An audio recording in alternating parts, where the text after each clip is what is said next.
بسم اللہ الرحمن الرحیم. سینکڑوں صحابی، مولا علی خود کہہ رہے ہیں میں آپ کے اعمال کے ساتھ پیش ہونا چاہتا ہوں.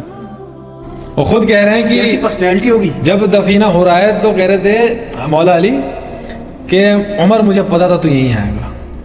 میں نے اللہ کے رسول کے منہ سے کئی بار سنا تھا کہ میں اور ابو بکر اور عمر گئے، میں ابو بکر عمر وہاں گئے، میں ابو بکر عمر وہاں سے واپس آئے. تو مجھے اس بات سے پورا اندازہ تھا کہ تو بھی اپنے دونوں ساتھیوں کے ساتھ ہی جا ملے گا. وہیں اما عائشہ کے حجرے میں ان کا بھی دفینہ ہوا اور اجازت مانگی اور یہی کہا ہے کہ اب میں خلیفہ نہیں رہا. اما عائشہ سے جا کے اجازت مانگنا کہ عمر ابن خطاب اپنے ساتھیوں کا پڑوس چاہتا ہے. اگر یہی شخص اتنا خطرناک ہوتا تو ڈنکے کی چوٹ پہ کہتا کہ جاؤ ان سے. جب نعوذ باللہ آپ ایسی بات گھڑ دیتے ہو کہ حضرت فاطمہ کے اوپر در گرا دیا انہوں نے جلتا ہوا، جس کی وجہ سے ان کا جو حمل تھا وہ بھی ضائع ہو گیا اور وہ بھی شہید ہو گئی، تو وہ تو اما عائشہ سے جا کے کہہ دیتے، وہ تو اما عائشہ سے بھی جا کے کہہ دیتے کہ نہیں میں اب بھی خلیفہ ہوں، مجھے اپنے ساتھیوں کا پڑوسی ہے، تم ہوتے ہو نا تمہارا تو یہ بھی توڑ دوں میں. لاجیکل تو یہ بنتا ہے نا. لیکن ہوا کیا ایسا ہو کہ نہیں پاسبل ہے. شیعہ اہل تشیع کے بڑے ائمہ حضرات تسلیم کر چکے ہیں. اچھا، وہ اس وقت جو پوری دنیا میں سب سے بڑے آیت اللہ ہیں کون ہیں؟ امام خمینی، امام روح اللہ خمینی. ان کا اگر میں فتویٰ لا کر کے ابو لولو کی جو ناجائز اولاد ہے ان کو دکھاؤں پھر وہ نہیں مانیں گے. میں نے خود بات، میری کافی لوگوں سے بات ہوئی ہے اس پہ، کہتے ہیں وہ غدار ہے. اسے غدار کہہ دیا کیونکہ انہوں نے سپورٹ کر دیا نا. یہ ہندوستان میں گٹر میں پلنے والے رافضی ہیں جو حضرت عمر جیسی پرسنالٹی کے اوپر بولنے کی سوچتے ہیں، لیکن ان کو اللہ تعالیٰ نے عروج دے دیا کسی کے بولنے سے. میری ایک چیز سمجھ نہیں آتی شہباز بھائی، سوچنے والی بات ہے. اہل تشیع کی سب سے زیادہ تعداد کہاں پر ہے؟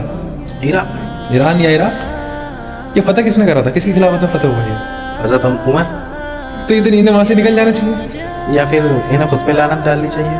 نہیں، جب ایک ایسے شخص نے خلیفہ جب بنا اس کے انڈر یہ سب فتح ہوا ہے تو وہاں رہ کیوں رہے؟ ایران تو فتح ہی حضرت عمر نے کرایا ہے جہاں یہ اہل تشیع پل رہے ہیں. وہ تو خیر اصل اہل تشیع ہیں، انہیں ہم کچھ نہیں کہتے، وہ تو خیر بالکل حق کے ساتھ چل رہے ہیں جو اصل ہے. ہم تو انہیں کہہ رہے ہیں جو وہاں جا بھی رہے ہوتے ہیں، بہت اچھی باتیں کر رہے ہوتے ہیں ان کے نظریے سے. بایوگرافی آپ اس بات سے سمجھیں اور خلافت کا نظام اس چیز سے دیکھیں، مطلب اسلام کو قریب سے دیکھنے کے لیے آپ میں ایک حضرت عمر کا ایک واقعہ بیان کرنا چاہتا ہوں. حضرت عمر کی خلافت میں ایک غیر مسلم بوڑھا انسان بھیک مانگ رہا ہے اور حضرت عمر گزر رہے ہیں وہاں سے. حضرت عمر نے دیکھا ہے کہ بڑا بوڑھا ہے اور بھیک مانگ رہا ہے. حضرت عمر نے بلایا، پوچھا تم بھیک کیوں مانگ رہے ہو؟ کہنے لگا کہ میں اس قابل نہیں ہوں کہ کچھ کام کروں، میرے بیٹے نہیں ہیں، مجھے بھیک مانگنی پڑ رہی ہے. فرمایا تو وہ مجوسی تھا دوسرے دھرم کا.